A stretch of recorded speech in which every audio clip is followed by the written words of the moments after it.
right, welcome back to Focal Point AFR Talk. I told you I was going to get back to that chocolate story, and I will just as soon as I chat with Robert in Mulberry, Florida. Robert, welcome to Focal Point with Brian Fisher. What's on your mind? Yeah, Mr. Fisher, this is Robert Brown. I watched Clint Eastwood talk to an empty chair on the stage last night, but I realized while watching him that is the same thing that you, other Americans, and I have been doing for 4 years. We have been talking to an empty chair in the White House, and I want somebody to sit in that chair and take care of our business. All right, that's a good word, Robert. And Clint Eastwood's an 82-year-old man, lives in Carmel, California, and I appreciate him taking the time to come out here and the expense to present that argument or his monologue at the Daegum Convention. All right, Robert, listen, thank you for that. I appreciate your call very much. You know, and they've got a whole new trending thing going on now called Eastwooding. Eastwooding is when you take a picture of yourself talking to an empty chair and you post it online. That's called Eastwooding in honor of Dirty Harry. By the way, speaking of other political issues, Hillary Clinton is going to be as far away from the Democratic National Convention as it is possible to get next week.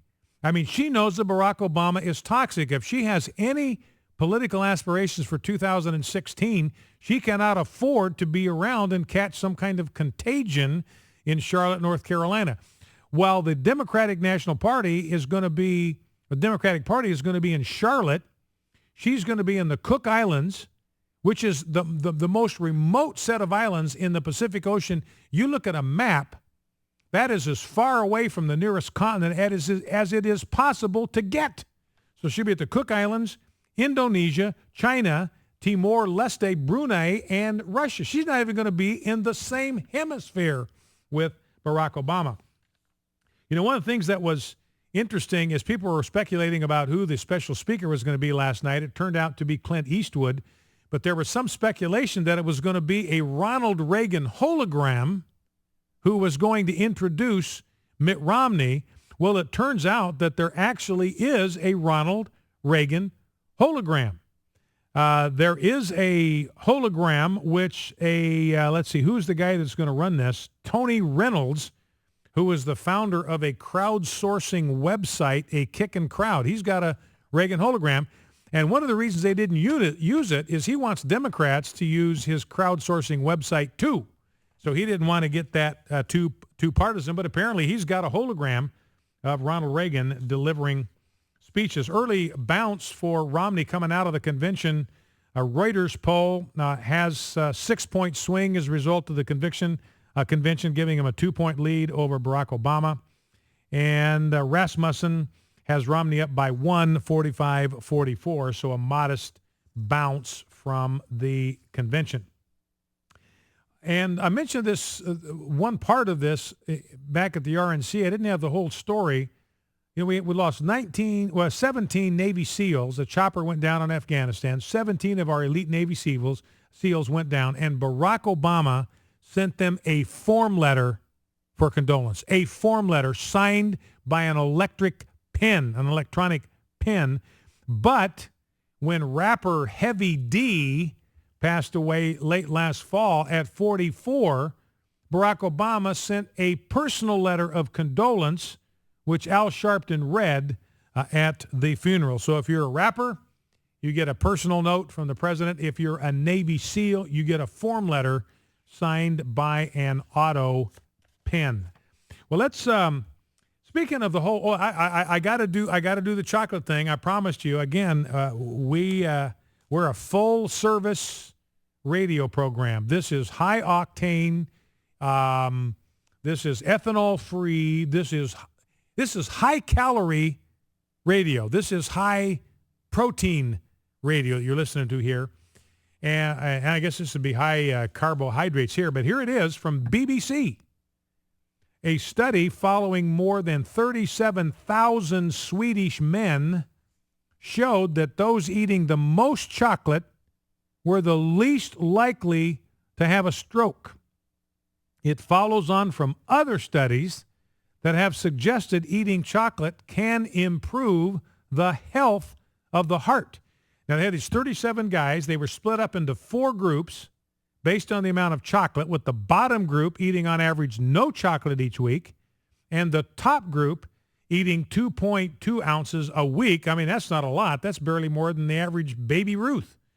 Comparing the top and bottom groups showed those eating the most chocolate were 17% less likely to have a stroke during the study, published in the journal Neurology. So do yourself a favor, have a Baby Ruth candy bar before you go to bed tonight.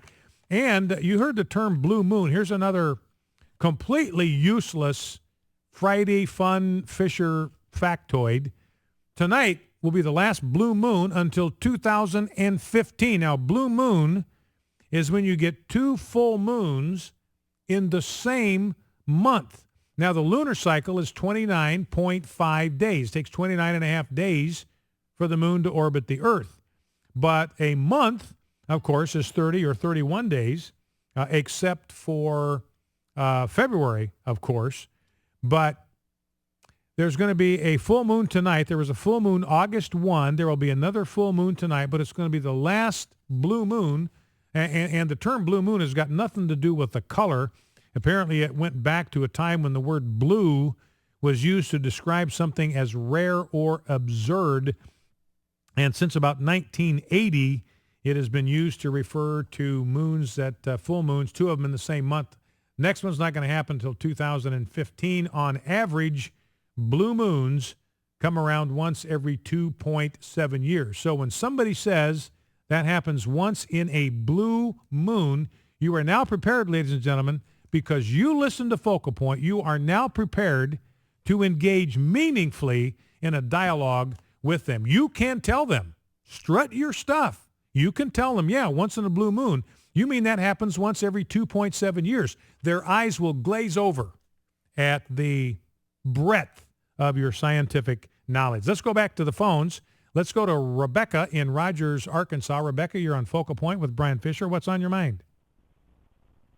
Rebecca, are you with me? Did you? Oh, hey, I didn't hear you say my name. All right. Sorry about that. Appreciate it. I was a Rick Santorum supporter, still am, of course. I just was blown away with all the people talking about Mitt Romney, how he'd rubbed the back of the little baby and had tears with the mama there in the hospital. All the good things he's done, taking food, doing the shopping himself and fixing, and family comes along. I just think he's a wonderful man, and talking about children unconditionally loved by a mom and a dad, and wrapped in their arms and loved by God.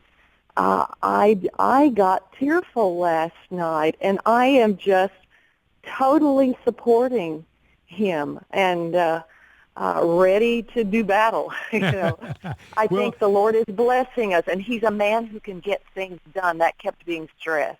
Well, and what occurred to me, and by the way, and thank you for the call, Rebecca, one of the dynamics that you had last night, and here's why I sent out a tweet this morning. My handle is Brian J. Fisher, if you want to get on my Twitter feed. I sent out a tweet today describing Mitt Romney. I said, this is the book on Mitt Romney. He is a great husband. He is a great father. He is a great businessman. He is a great Mormon, and he is potentially a good president. And one of the things that happened last night at the convention is last night was a $50 million makeover for the Mormon Church. I don't know if you realize what was going on during that section. And again, I'm not being pejorative here. Please do not misunderstand me. I'm not being critical of anything. I'm just making an observation that those that spoke on behalf of the Mormon Church and Mitt Romney as a Mormon, they used words that I rarely, if ever, heard Mormons use. I was around Mormons. I got many good friends in Idaho to this day that are of the Mormon faith. And I virtually never heard them use words like congregation. In the Mormon faith, they are stakes or wards. They don't use the term congregation except rarely. But that's all you heard last night, congregation, congregation. You never heard stake. You never heard the word ward. And again, I believe the intention here, the point of that was to get the American people to think that Mormonism is not a different religion from Christianity, which it is. If you compare Mormon theology to biblical theology, it's a different religion altogether. But they want, the Mormon Church wants the American people to believe that it's just a denomination. It's another Christian denomination. And so they just littered their remarks about Mitt Romney last night with evangelical terms, loaded terms. For instance, they used the word clergy. You will never, ever hear the LDS Church talking about clergy. They don't use the word clergy. One of the speakers was very moving. I mean, the stories were very moving and compelling.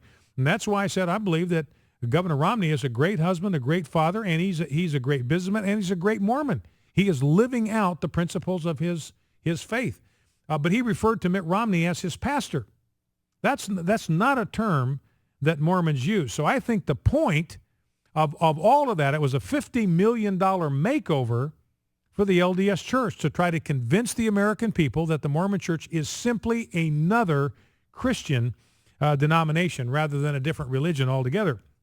You know, in one of the tweets I sent out today, I said, the indication, the proof that Mormons do not think of themselves as just another Christian denomination, that they don't actually see themselves that way, is they continue to proselytize Christians. They continue to proselytize Christians, to show up at the door step of Christians and try to persuade them to leave the Christian church to come into the Mormon church. Now, if they just believed they were another denomination, then once they found out that you were a Christian too, they would be just fine with that. God bless you. I'm glad you found a church home. We're going to go to somebody that doesn't have a church home, doesn't have a relationship with God, but they will try to proselytize you.